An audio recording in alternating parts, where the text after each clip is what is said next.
사무엘상 2장 27절에서 36절까지 말씀, 한 절씩 말씀을 나누어 읽습니다. 하나님의 사람이 엘리를 찾아와서 말하였다. 나 주가 말한다. 내 조상의 집이 이집트에서 바로의 집에 속하였을 때에 내가 그들에게 나를 분명하게 나타내 주지 않았느냐?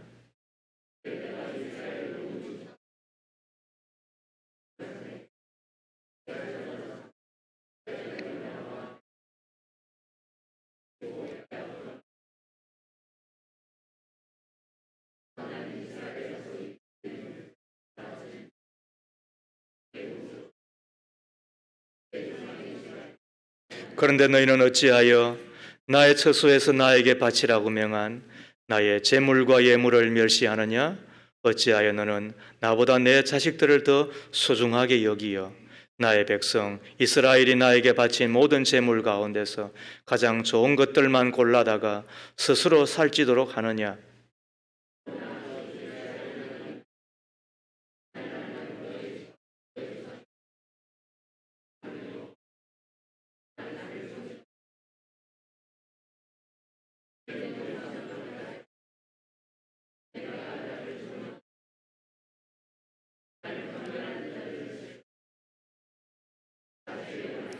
내가 내 자손과 내 족속의 자손의 대를 끊었어. 너희 집안에 오래 살아 나이를 많이 먹는 노인이 없게 할 날이 올 것이다.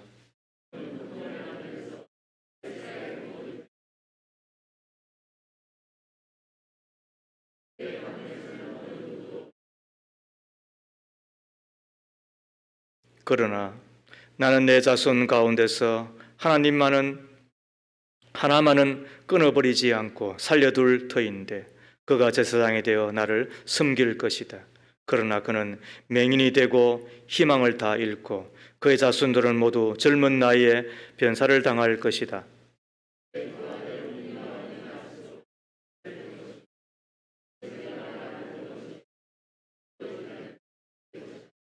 나는 나의 마음과 나의 생각을 따라서 행동하는 충실한 제사장을 세우겠다. 내가 그에게 자손을 주고 그들이 언제나 내가 기름 부어 세운 왕 앞에서 제사장 일을 보게 하겠다. 그때 너의 집에서 살아남은 자들은 돈 몇 푼과 빵 한 덩이를 얻어 먹으려고 그에게 엎드려서 제사장 자리나 하나 맡겨주셔서 밥이나 굶지 않고 살게 하여 주십시오 하고 간청할 것이다. 이는 하나님의 말씀입니다. 하나님 감사합니다. 아멘. 가장 소중한 것이라는 제목으로 하나님의 말씀을 함께 나누기를 원합니다. E.M. 그레이라고 하는 사람이 성공의 공통분모라고 하는 책을 적었습니다. 그 책에서 성공하는 사람들의 몇 가지 특징을 우리 가운데 전하여 주고 있는데 한번 들어보십시오. 첫 번째가 성공한 사람들은 열심히 살더라는 것입니다. 어려운 이야기 아니잖아요. 뒤돌아보지 않고 또 먼 미래 보고 걱정하지 않고 열심히 사는 사람, 그 사람이 성공하더라, 이런 것입니다. 두 번째는 운이 자신 앞에 가까이 왔을 때 그 기회를 잘 포착한 사람들이 성공하더라는 겁니다. 운이 주는 기회를 포착하는 것도 능력인데 성공한 사람의 두 번째 공통분모가 뭐라고요? 운이 가까이 왔을 때에 그 기회를 잘 포착하는 사람. 매우 일리가 있습니다. 세 번째, 인간관계가 아름다운 사람들이 성공하더라는 겁니다. 돈을 따른다고 해서 돈이 벌려지는 것 아니잖아요. 사람을 벌어야, 인간을 벌어야 돈이 벌리는 거라는 뜻이 됩니다. 인간관계가 좋은 사람이 성공하더라, 이 말도 우리는 공감합니다. 마지막이 중요합니다. 누가 성공하든가 네 번째, 중요한 것을 먼저 하는 사람들이 성공하더라는 것입니다. 소중한 것을 먼저 하는 사람,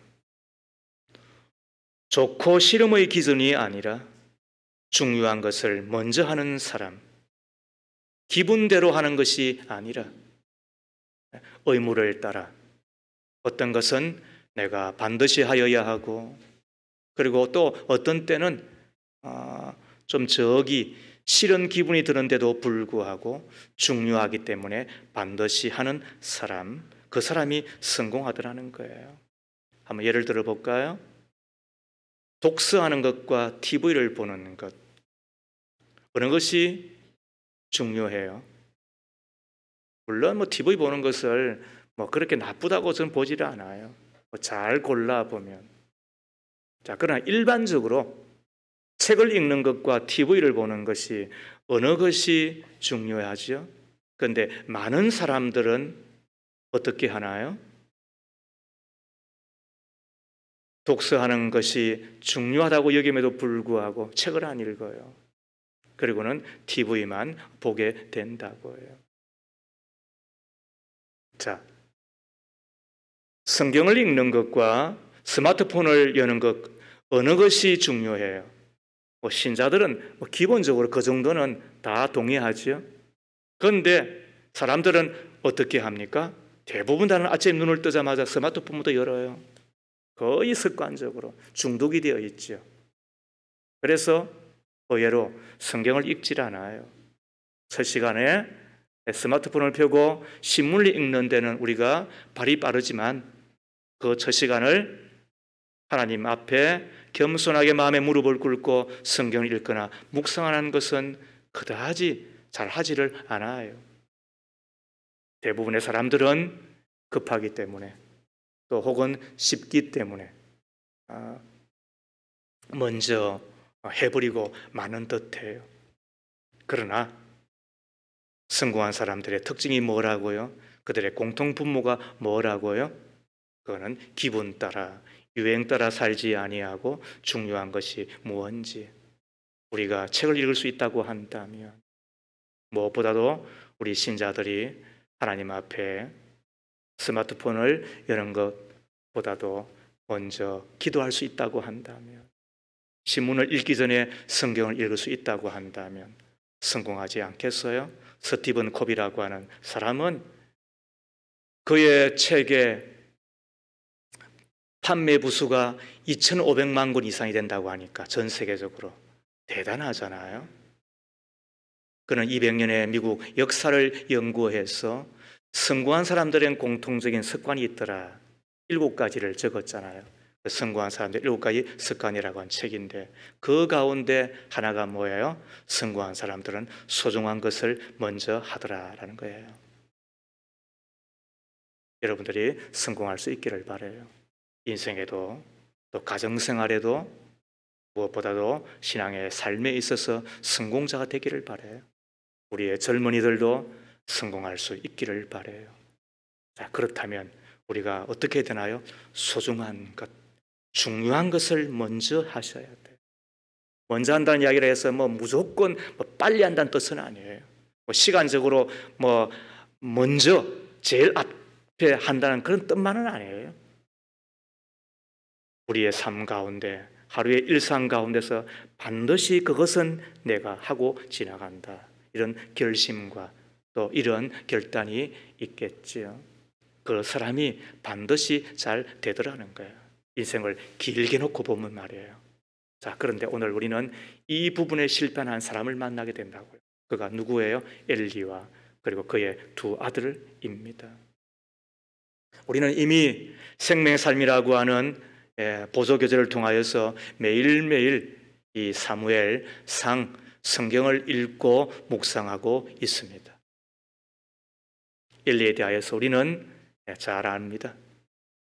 제사장을 지나 대제사장이었습니다.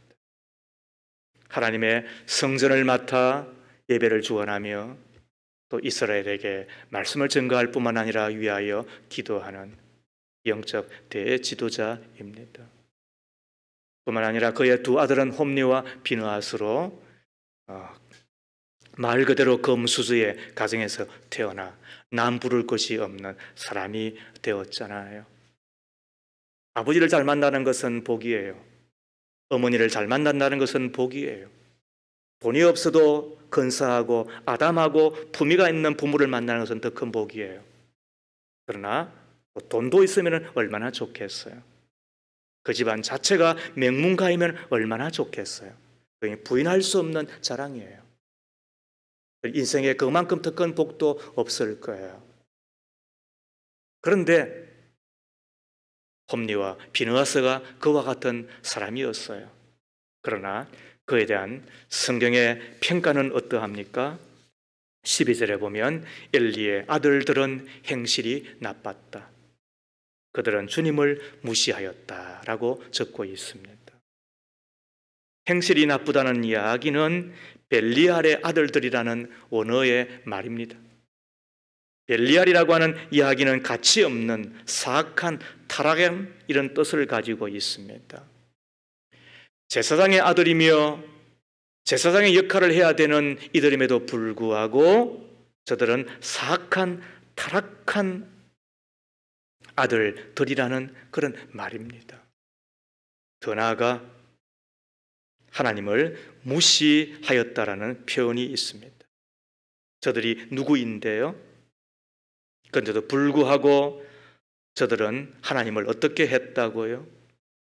하나님을 무시하는데 어떻게 하나님의 일을 할 수가 있습니까? 하나님의 전에서 어떻게 저들이 제사를 주관하며 이스라엘 백성들에게 하나님의 말씀을 가르치며 기도해 드릴 수가 있겠습니까? 아무 쓰잘데기 없는 해악을 끼치는 하나님을 무시하는 사람임에도 불구하고 저들은 거리낌 없이 제사장의 직분을 감당하고 있었습니다. 그러나 안에서 서는 바가지 바깥에서 왜 안 세웠겠어요? 저들이 얼마나 악을 행하는지 성경이 두 가지를 말하고 있지요. 첫 번째는 하나님께 드리는 제물을 도둑질하였습니다. 이스라엘 백성들이 하나님 앞에 가지고 온 예물을 하나님 앞에 드리는데 그것을 갈고리로 찍어서 자기 것으로 만들어요. 그리고 또 심지어 태워서 드려야 되는 고기임에도 불구하고 생고기가 더 맛있다고 하면서 탈취해 가버립니다. 17절은 이렇게 적고 있습니다. 함부로 대하였다. 그들은 주님께 바치는 제물을 이처럼 함부로 대하였다라고 적습니다. 한마디로 말하면 양심에 화인 맞은 자가 되었습니다. 두 번째로 저들은 성폭행범이었습니다. 22절에 보면 엘리는 매우 늙었다. 그는 자기 아들들이 모든 이스라엘 사람에게 저지른 온갖 잘못을 상세하게 들었고 해막 어귀에서 일하는 여인들과 동침까지 한다는 소문을 들었다. 경악을 금할 수가 없습니다. 여러분 성경 어디에 하나님의 집에서 하나님의 전을 수종되는 여인들과 이런 일을 했다는 기절이 있습니까? 다윗도 범죄했습니다. 솔로몬도 처첩이 300이요 700에서 1000이 되었습니다. 아합이라고 하는 악한 왕이었음에도 불구하고 그러나 저들은 여전히 선민 그리고 북이스라엘에 나눠졌지만은 그러나 그 나라의 왕 이세벨이라고 하는 매우 못된 여인을 만나서 타락한 경우도 있기는 하였습니다. 그러나 성경 어디 가운데 이런 기절이 있는 것을 우리는 보지 못하였습니다. 나가도 막 나갑니다. 너무 나갑니다. 그 소식을 엘리가 듣고서 그래서 아버지 엘리가 두 아들 홈리와 비느하스를 불러서 호되게 책망하잖아요. 이것은 하나님께 범하는 죄다. 사람이 끼리끼리 죄를 지으면 하나님께서 중재하여 주시겠지만 그러나 하나님께 범죄하면 어떻게 하나님이 변론하시겠느냐 이렇게 나무라요. 그런데도 불구하고 두 아들은 아버지의 그런 훈계와 권고를 듣지 않아요. 이쯤 되자 그때 하나님께서 이제 한 사람을 보내지요. 그게 오늘 읽었던 말씀이에요.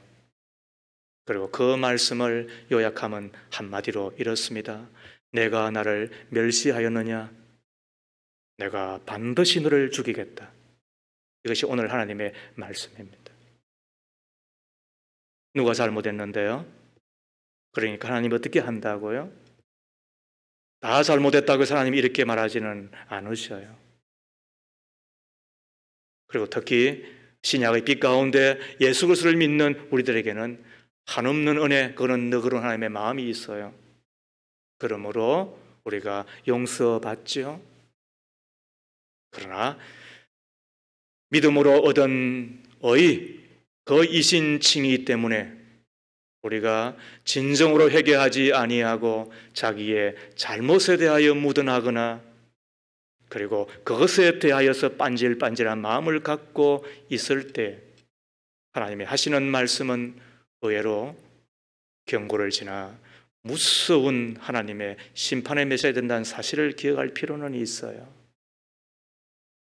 너가 나를 멸시하였느냐?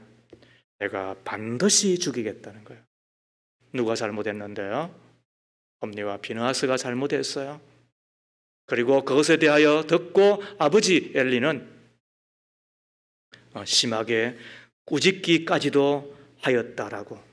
그래서 24절 말씀에 이놈들아 당장 그쳐라 라고까지 이야기를 했죠. 그런데도 불구하고 하나님은 뭐라고요? 내 아들만이 아니라 너 그리고 더 나아가 내 가문을 반드시 멸하겠다. 왜 이렇게 하나님께서 말씀하시는 걸까? 그 이유가 있어요. 그게 오늘 29절 말씀이에요. 같이 읽습니다. 그런데 너희는 어찌하여 나의 처소에서 나에게 바치라고 명한 나의 제물과 예물을 멸시하느냐? 어찌하여 너는 나보다 내 자식들을 더 소중하게 여기어 나의 백성 이스라엘이 나에게 바친 모든 제물 가운데서 가장 좋은 것들만 골라다가 스스로 살찌도록 하느냐? 여기에 우리가 눈에 번쩍 띄는 단어가 뭐예요? 더 소중하게 여기요. 오늘 이 부분에 엘리 대제사장은 실패하였습니다. 그리고 그거는 실패로만 그치지 아니하고 그거는 실수로만 그치지 아니하고 멸문지하에 빠지는 너무나도 무서운 하나님의 말씀이 그대로 임하게 됩니다. 자, 그리고 어떤 일이 벌어집니까? 말씀은 말씀대로 그치는 게 아니에요. 두 아들이 죽죠. 그리고 그 소식을 들었던 아버지 엘리가 어떻게 됩니까? 의자에서 미끄러져 목이 부러져 죽게 되지요. 그리고는 그의 가문이 말 그대로 풍비박산당하고 말았습니다. 무엇 때문이라고요? 덜 중요한 것을 중요하게 여기고 진짜 중요한 것을 중요하게 여기지 않았기 때문이다라고. 자, 그렇다면 오늘 우리는 엘리 대제사장이 하나님의 이 무서운 이 화를 불러들였던 중하게 여겼던 것이 무엇인지, 그것이 우리가 어떤 의미를 갖고 있으며 받아야 되는지를 살펴볼 필요가 있잖아요. 이게 하나님의 말씀이니까. 자, 첫 번째, 엘리 제사장이 소중히 여긴 게 뭐예요? 그거는 자기 자식이에요.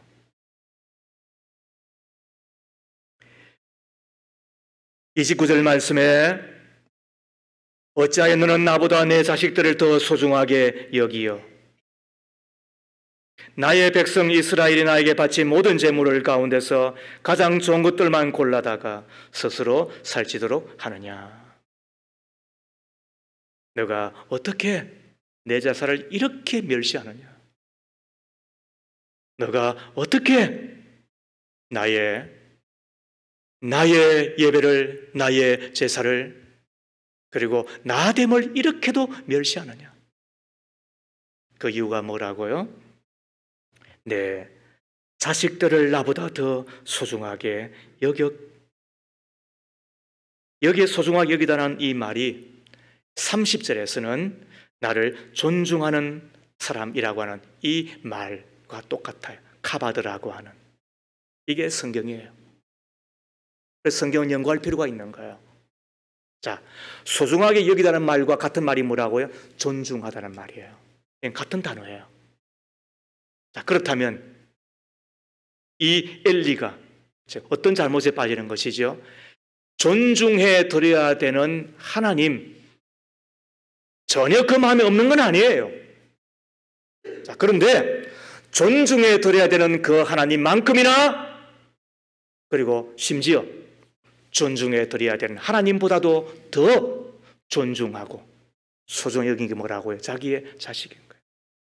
동서고금을 막론하고 자기 자식을 사랑하지 않는 부모가 어디 있어요? 그러나 그와 동시에 그릇된 자녀 교육은 자식으로 패가망신당하게 한다는 것도 사실이에요. 성경은 우리에게 이 세상에 존재하는 그 어떤 것도 하나님의 자리에 놓아서는 안 된다라고 말씀하세요. 그것이 자기 자신이든 자기 아내이든 자기의 남편이든 돈이든 재물이든 명예이든 그 어떤 것도 하나님의 자리에 놓아서는 안 된다는 것이 성경의 가르침이에요. 그런데 많은 부모들이 자식을 마치 하나님 이상으로 소중하게 여깁니다. 아닌 척해도. 우리의 자녀들을 정말 신앙으로 교육하고 있는가? 정말 믿음으로 교육하여 하나님의 사람으로 만들기를 원하는가는 생각해 보셔야 돼요. 성경은 가정에서 부모가 신앙교육을 시켜야 된다라고 가르치잖아요. 지금도 그 말씀을 따라서 유대인들은 부모가 직접 가정에서 신앙교육을 시키지요. 그런데 우리 가운데 가정에서 신앙교육을 시키는 부모는 많지 않아요. 대부분의 교회 학교에다가 자기의 자녀를 의탁해요. 그런데 더 안타까운 것은 교회 학교에서 신앙교육을 한다고 해도 잘 맡기지 않는다는 거예요. 주일에 겨우 1시간 정도. 일주일 가운데 무려 168시간이 주어져 있는데도 불구하고 TV 본 데는 여러 시간, 신문 보고 스마트폰 보고 게임하는 데는 여러 시간. 그런데 막상 신앙교육을 위해서는 그 1시간도 아까운가 봅니다. 아이들이 학교를 가야 되는 데는 그렇게도 깨우는데 주일날 잔대요. 그래서 하는 이야기가 그 피곤한 애를 어떻게 내가 깨우느냐고 이야기를 해요. 직장 가는 데는 그렇게 혈안이 되어 있는데, 그런데 그 월급 받으려고는 그렇게 길을 쓰는데 하나님께 복 받는 날에는 우리는 얼마나 더딘지 모르겠어요. 시험이라도 있을라 치면 우리는 은근히 안 갔으면 하는 우리들은 아닌가요? 다음에 가면 되잖아 라고 이야기하는 우리들은 아닌가요? 믿지 않는 부모가 그렇다면 어느 정도 이해가 되는데, 신앙을 가졌다고 하는 오늘 우리들이 그런다고 한다면 심각성은 대단한 거잖아요. 여러분, 뭐가 중요한 거예요? 공부시키는데 등골이 힐 만큼 힘이 들고 동시에 대학 보내려고 혈안이 되어 있는 우리들이기에 당장 학교 보내고 학원 보내는데 여념이 없고, 그리고 교회 보내는 데는 늘 이순위가 되는 우리들, 한편으로는 희망을 품는 것은 나중에 공부 다 마치고 나면 뭐 교회 잘 나가겠지, 신앙생활 잘 하겠지, 그런 기대를 하고 있음직도 해요. 과연 그 희망이 헛되지 않고 되는 걸까요? 이런 이야기 들었습니다. 나중에 이제는 대학 가고 그리고 또 직장 생활, 하고 한참 이제는 숨을 돌릴 때가 되었을 때인데 교회 나가야지라고 이야기하였더니 그때 아이가 하는 이야기가 어머니 더 이상 이야기하지 마세요라고 이야기를 하더라는 거예요. 이게 내 아이의 입에서 나오는 말이 아니라고 하는 보장이 어디 있어요? 여러분 그렇잖아요. 그때 내 아이 입에서 그런 말이 안 나온다는 보장이 어디 있느냐는 거예요. 오늘 본문에 나오는 엘리의 두 아들을 보십시오. 말 그대로 특권계층이잖아요. 요즘 말로 말하면은 금수저 가정이라고도 할 수 있잖아요. 돈 있겠다, 가문 좋겠다, 부모도 잘 만났겠다. 그런데 하나님께서 하시는 말씀이 뭐예요? 34절에 내 두 아들 홈리와 비느하스가 한날에 죽을 것이다. 왜요? 하나님을 알지 못하였을 뿐만 아니라 하나님을 무시하고 그리고 하나님이 주신 그 제사장의 직분을 가지고 자신만을 위하였으니까. 그래서 하나님이 하시는 말씀이 뭐예요? 더 이상 살려둘 필요가 없다는 거잖아요. 여러분, 아무리 큰 힘을 가지고 있으면 뭐예요? 아무리 돈 많으면 뭐예요? 아무리 잘났으면 뭐예요? 우리보다 잘난 사람이 진짜 말 그대로 억수잖아요. 그러나 그거는 어쩌면 오늘 주님이 하시는 말씀에 비하면 아무것도 아니에요. 내가 반드시 두 아들을 죽이겠다는 거예요. 온 천하를 얻고도 목숨을 잃어버리면 무슨 소용이 있겠느냐? 누구의 말씀이에요? 오늘 누구한테 하는 이야기예요? 그런데 오늘 엘리 가정에 바로 이 일이 그대로 임하는 거잖아요. 여러분, 뭐가 중요한지 아셔야 돼요. 세상에서 공부 잘하고 남들보다도 더 출세하고 성공하면 좋잖아요. 그걸 교회가 악하다고 이야기한 적은 한 번도 없어요. 저희도 두 아들이 잘 되기를 바라요. 그리고 잘 되었으면 좋겠어요. 그리고 하루도 빠지지 않고 하루에 3번씩 저는 위하여 거짓없이 기도하고 있어요. 그러나 이것만은 분명히 기억하셔야 돼요. 우리가 하나님보다 우리 자식을 더 소중하게 여기면 하나님께서 그 자식에게 은혜 베푸시겠느냐는 거예요. 하나님의 은혜를 받고 살아도 우리가 될까 말까 한 이 세상살이 가운데 하나님이 대적이 되어서 우리를 끌어내리겠다는 정도가 아니라 하나님이 데려가겠다고 한다면 여러분 어떻게 되겠느냐는 거예요. 우리는 하나님을 알잖아요. 그리고 우리는 하나님을 믿는 자들이잖아요. 그걸 가지고 해야 될 우리가 가장 중요한 일은 뭐예요? 내 아이들에게, 내 자녀들에게 그 믿음을 심겨주는 거잖아요. 어떻게 해야 되는 걸까요? 어떻게 하여야만 우리의 아이들이, 우리의 자녀들이 하나님을 가장 소중하게 여기며 살게 되겠느냐는 거예요. 그거는 나로부터인 거예요. 내가 하나님을 최고로 여겨드릴 때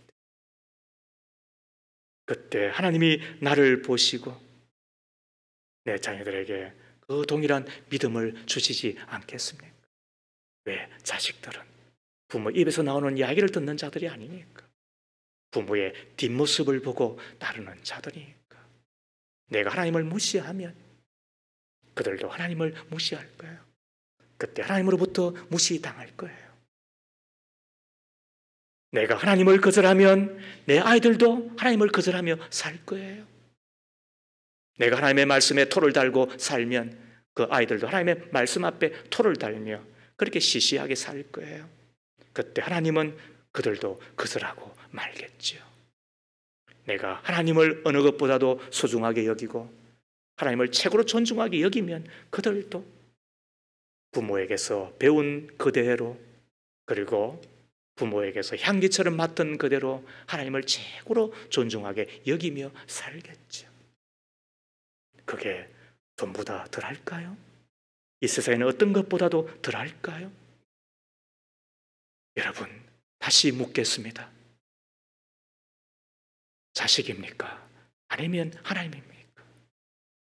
오늘 이 사무엘서는 이렇게 우리에게 적고 있는 것입니다.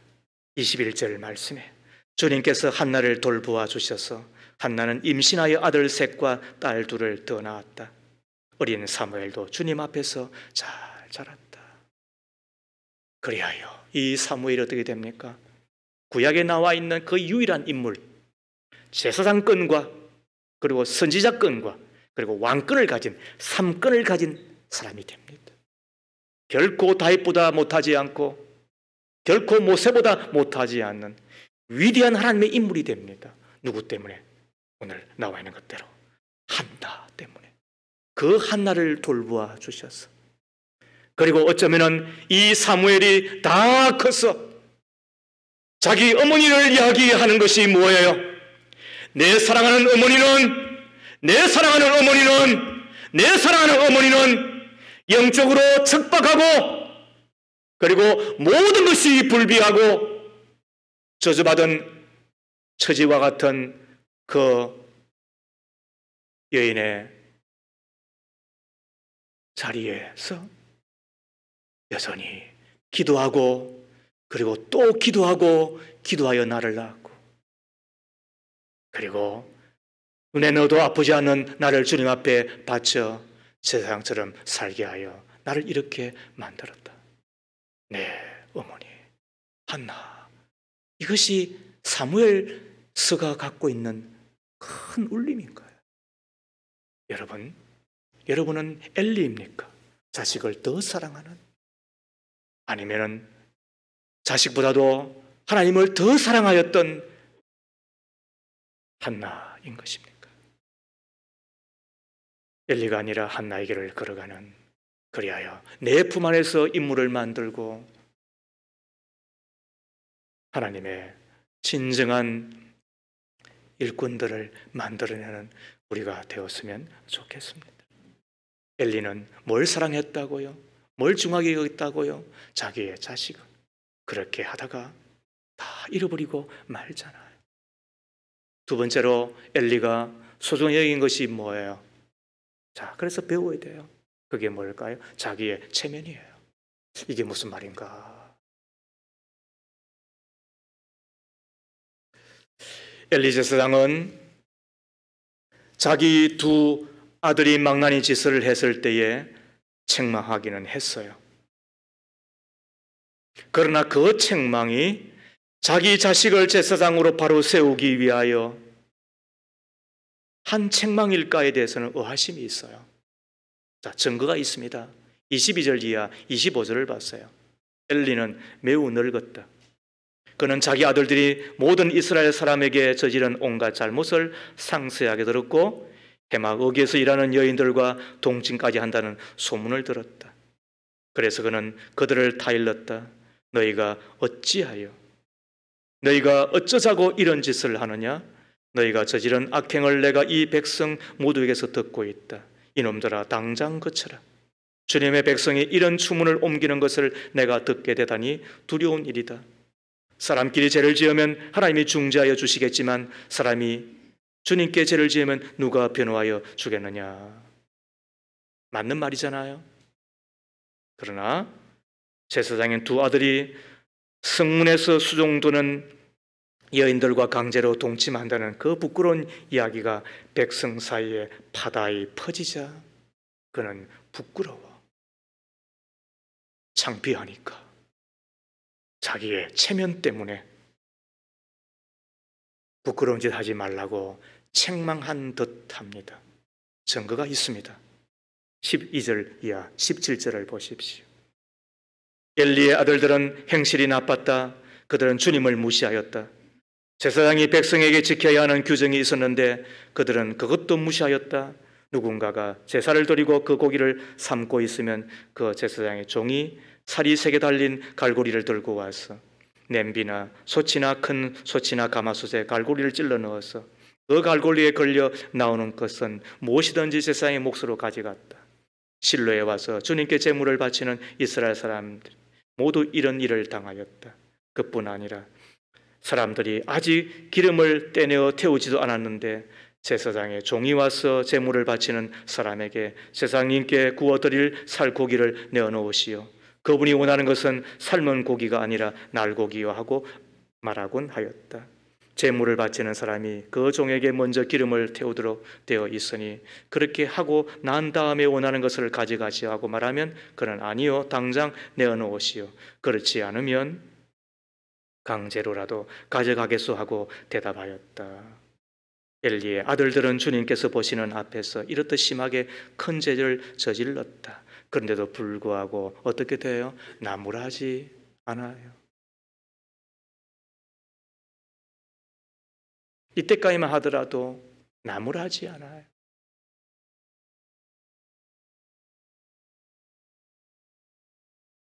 탐욕의 눈이 어두워 자기 마음대로 아들들이 하고 있음에도 불구하고 아무런 책망도 하지 않아요. 그러다가 백성들 사이에 부끄러운 소문이 나도니까 그때서야 비로소 그 소문을 듣고 형식적인 책망을 한 듯해요.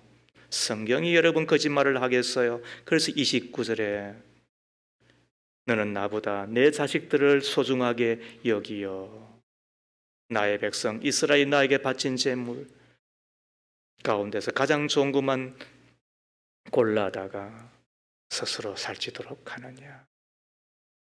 엘리 제사장은 자기 체면을 매우 중시한 사람인 듯해요. 자기의 기분은 상당히 챙긴 듯해요. 그러다가 이제는 조금 부끄러우니까 창피하니까 그래서 어떻게 한다고요? 이제는 나무라는 그런 사람이 된 거지요. 주님의 체면은 어떻게 되든 상관없이, 우리 주님의 기분은 어떻게 되든 상관없이 제사장은 하나님의 편에 서야 할 사람이지요. 그것 때문에 하나님은 세 가지를 주셨다고 28절에 말하고 있어요. 섬기는 제사장의 직분, 그리고 그 직분에 어울리는 에봇, 그리고 제물 중에 제사장의 몫으로 자자 손손 봉급을, 사례를, 그리고 보장을 해 주었어요. 이쯤 되면 부러울 게 없잖아요. 그렇다면 뭐가 더 소중한 거예요? 하나님이 주신 선물이 소중한 거예요? 아니면 선물을 주신 하나님이 소중한 거예요? 그런데 엘리 제사장은 뭘 소중하게 여겼어요? 하나님이 주신 선물. 그 젊은이들이 가만히 보면은요, 대학 들어갔다고 끄떡끄떡거리는 애들 간혹 있죠. 하나님이 주신 선물임에도 불구하고 말이죠. 그리고 그 대학에 들어갔다고 교회를 썩 멀리해요. 그 선물을 주신 하나님에도 불구하고. 그런데 부모는 말 한마디 하지 않아요. 왜요? 싫은 소리 듣기 싫으니까. 자기 체면 때문에 그렇잖아요. 자기 기분 상하니까.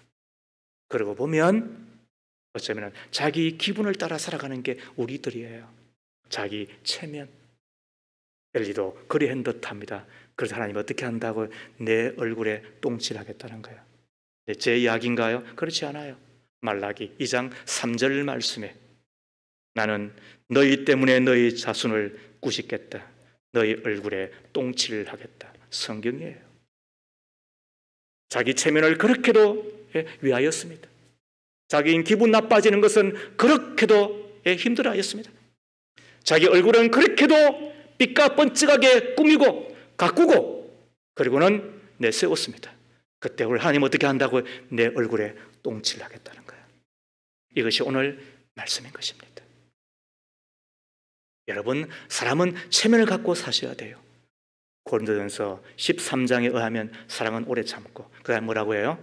사랑은 물에 행치 아니하고 예의를 지키는 거예요. 그러므로 경우 없이, 예절 없이, 애택 없이 사랑하는 것은 욕들어요. 그런 인간은 어디 가더라도 대우받지를 못해요. 신앙의 면에 있어서 체면을 지켜야죠. 그러나 어떤 때는 자기의 체면을 다 내려놓고 하나님 앞에 어린아이처럼 구는 것이 참 신앙인 것입니다.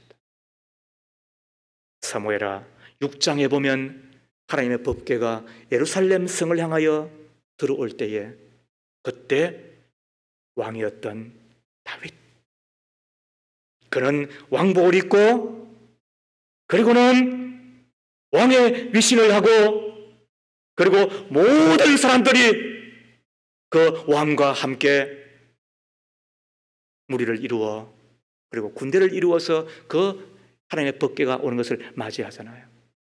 그때 비파의 소리가 함께 천지를 울려갈 때에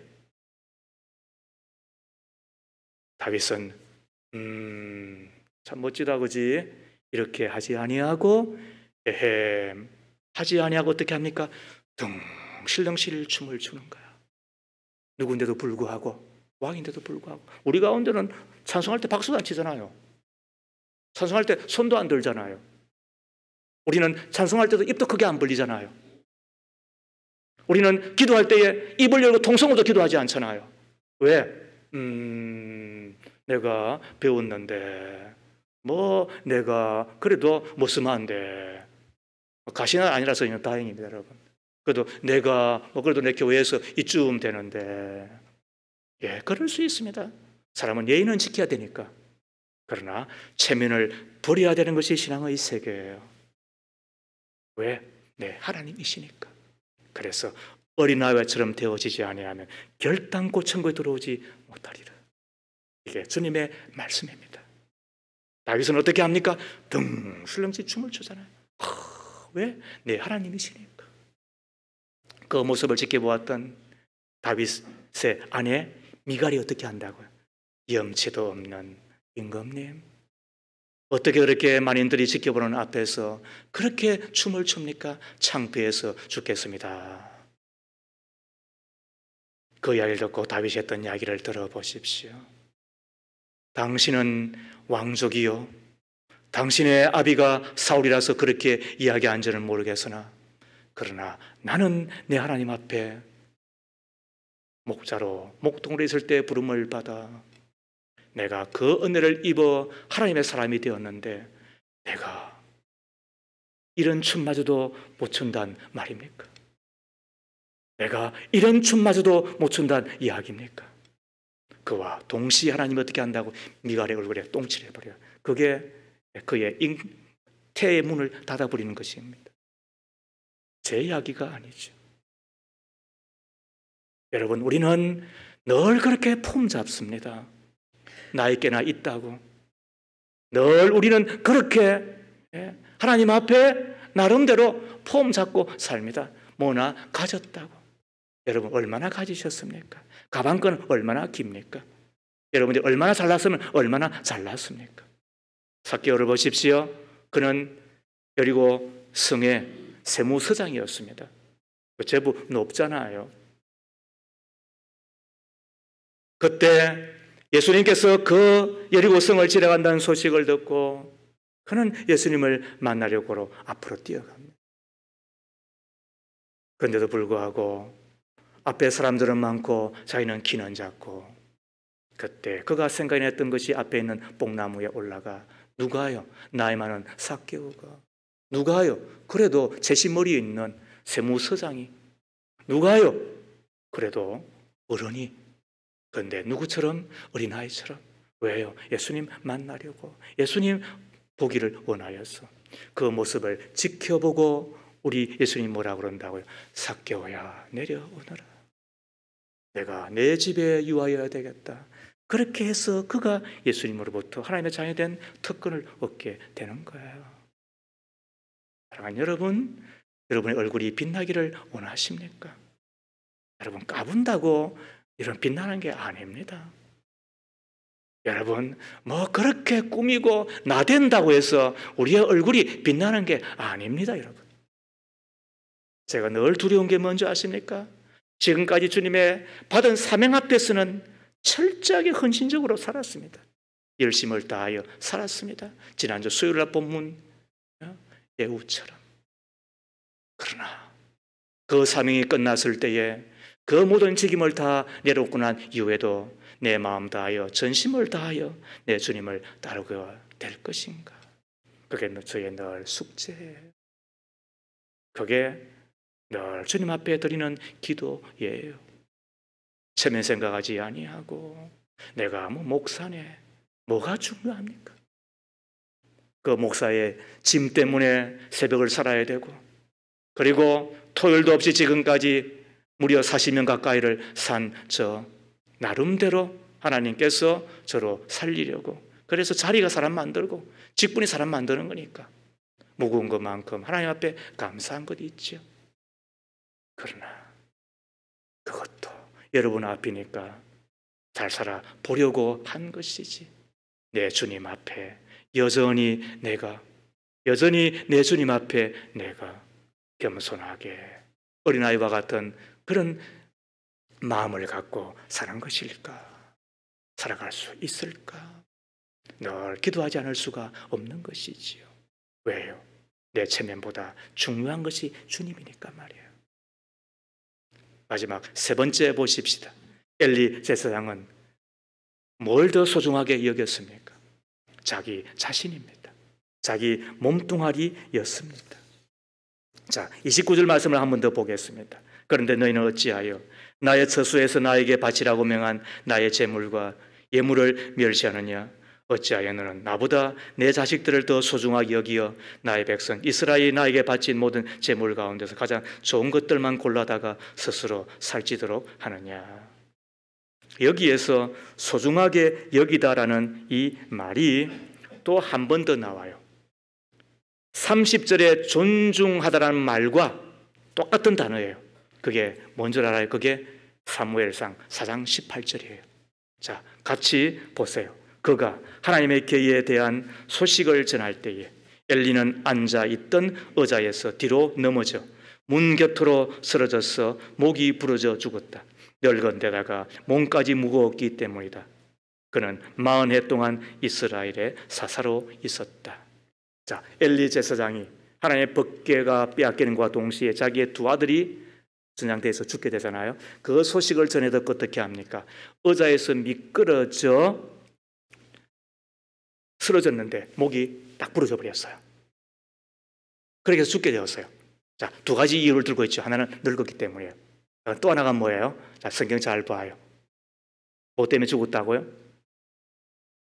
몸이 무거웠기 때문이다. 여기서 무겁다는 단어가 소중하게 여기다, 존중하는 말과 똑같은 카바다라는 뜻이에요.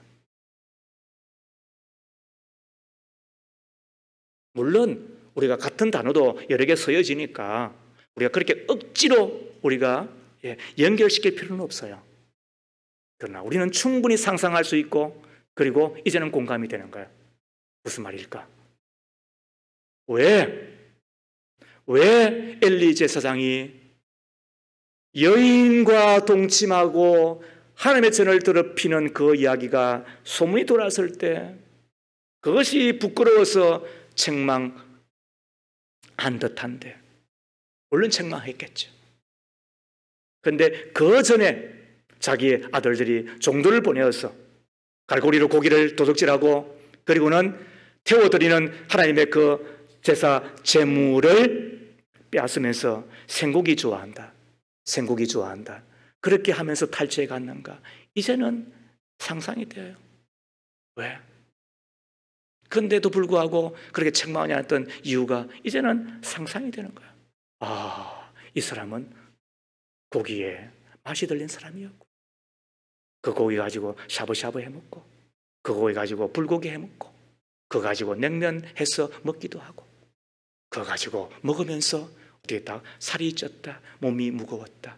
그러나 몸이 무거웠다는 말로 성경은 적지 아니하고 어떻게 했다고? 자기의 몸을 존중하였기 때문에, 자기의 몸을, 자기 자신을 너무너무 중하게 여겼기 때문에, 그래서 몸이 무거워진 거다, 비대해진 것이다라고 적고 있는데, 여러분, 제가 지나치게 해석하는 걸까요? 많은 사람들은 자기의 몸을 사랑합니다. 자기의 몸을 아낍니다. 자기를 치장하는데, 자기를 근사하게 뽐내는데, 자기를 근사하게 꾸미고 하는데, 왜 그것이 나쁘겠어요? 그죠? 왜 그것이 우리가 악한 일이겠어요? 성경 그렇게 말한 적이 없어요. 그러나 우리가 엘리에게서 배울 수 있는 것이 있다고 한다면, 엘리는 자기 몸을 소중하게 여기고 자기 자신을 중요하게 여기고, 그래서 자기 자신은 무거워졌는데 하나님보다도 더 사랑하였기 때문에, 하나님보다도 자신의 몸을 더 중요하게 여겼기 때문에 그렇게 하여 결국 그는 죽고 만 것입니다. 여러분, 뭐가 중요한 것입니까? 내 몸입니까? 아니 하나님의 몸된 교회입니까? 내 자신입니까? 아니면은 주님이십니까? 말씀을 마치겠습니다. 1928년 미국은 대공황으로 인하여서 심한 몸살을 앓고 있었습니다. 그 당시 조지 베벌리 슈아라고 하는 청년이 있었습니다. 그는 경제적인 문제 때문에 다니던 대학을 중퇴해야만 했습니다. 그러나 그에게는 천부적인 음악적인 재능이 있었는데 때마침 시카고 방송국에서 전속 가수를 뽑는다는 모집 광고를 보게 됩니다. 1,500명이 지원을 했는데 그 많은 인원 가운데서 시아가 당당히 뽑혔습니다. 얼마나 기뻤겠습니까? 밤잠을 잃을 수가 없었겠죠. 그 모습을 묵묵히 지켜보고 있던 자기의 어머니가 평소에 애송하고 있던 밀러 부인의 성시 하나를 읽어보라고 주었습니다. 화려한 가요계에 데뷔하는 아들의 장래가 염려되어서 어머니는 자기가 애송하는 시를 건네준 것이지요. 시아는 그 시를 읽고서는 큰 감동을 받습니다. 그리고 벌떡 일어나 피아노 앞으로 갑니다. 그리고 떠오르는 영감에 따라 그 시에 곡을 붙이기 시작을 하였습니다. 그것이 오늘 부를 94장 찬송입니다. 주 예수보다도 귀한 것은 없네. 이 세상 부귀와 바꿀 수 없네. 영주권래 대신 돌아가신 그 놀라운 사랑 잊지 못해. 세상 즐거움 다 버리고 세상 사랑 다 버렸네. 주 예수보다도 귀한 것은 없네. 예수밖에는 없네. 우리가 즐겨 부르는 찬송가 94장이 탄생되는 순간이었습니다. 다음날 시카고 방송국에서 전화가 왔답니다. 그때 시아가 했던 이야기가 이러합니다. 죄송합니다. 저는 이제부터 하나님이 주신 음악적 재능을 오직 하나님의 영광만을 위하여 사용하기로 굳게 결심했습니다. 하나님과 약속하였습니다. 그가 할아버지가 되었습니다. 그리고 유럽의 암스테르담에서 당대의 위대한 종이었던 빌리 그레함 목사님의 전도 집회가 열렸습니다. 그때 그는 이 찬양으로 하나님 앞에 찬송을 하게 되었는데, 영감 있는 그 찬송을 듣고 그곳에 모인 모든 사람들이 그 자리에 일어나 뜨거운 박수갈채를 보내었죠. 그때 시아 할아버지가 했던 이야기가 이러합니다. 화면에 나오죠. 여러분, 뜨거운 박수갈채를 보내주셔서 감사합니다. 그러나 저는 여러분의 뜨거운 박수갈채와도 우리 주 예수 그리스도와는 바꿀 수 없습니다. 이것이 하나님의 사람, 그리고 끝까지 하나님의 은총을 입는 사람의 고백이 되는 것입니다. 여러분에게 감히 한 번 더 묻고 싶습니다. 여러분은 뭐가 더 중요합니까? 가장 중요한 것은, 가장 소중한 것은 무엇입니까? 자식입니까? 사랑하지 않는 자식, 부모가 어디 있습니까? 그러나 자식보다 더 소중한 것이 주님이십니다. 자기 체면입니까? 체면 차려야죠. 그러나 체면보다 더 소중한 것이 주님이십니다. 자기 자신 사랑하고 아껴야 되죠.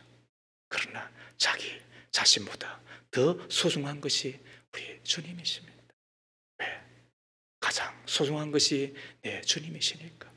믿으시면 아멘 하십시다. 사랑하는 주님, 주님만이 나의 최고이십니다. 나의 모든 것입니다. 자식이 아무리 사랑스러워도 주님만 못하며 내 체면이 아무리 중해도 주님 앞에서는 어린아이처럼 서신하게 하옵소서. 내 자신이 아무리 소중해도 주님 더 사랑하며 주님을 가장 귀하게 여기며 예배자로 주님의 말씀의 순종자로 살아가게 하옵소서. 예수님의 이름으로 기도합니다. 아멘.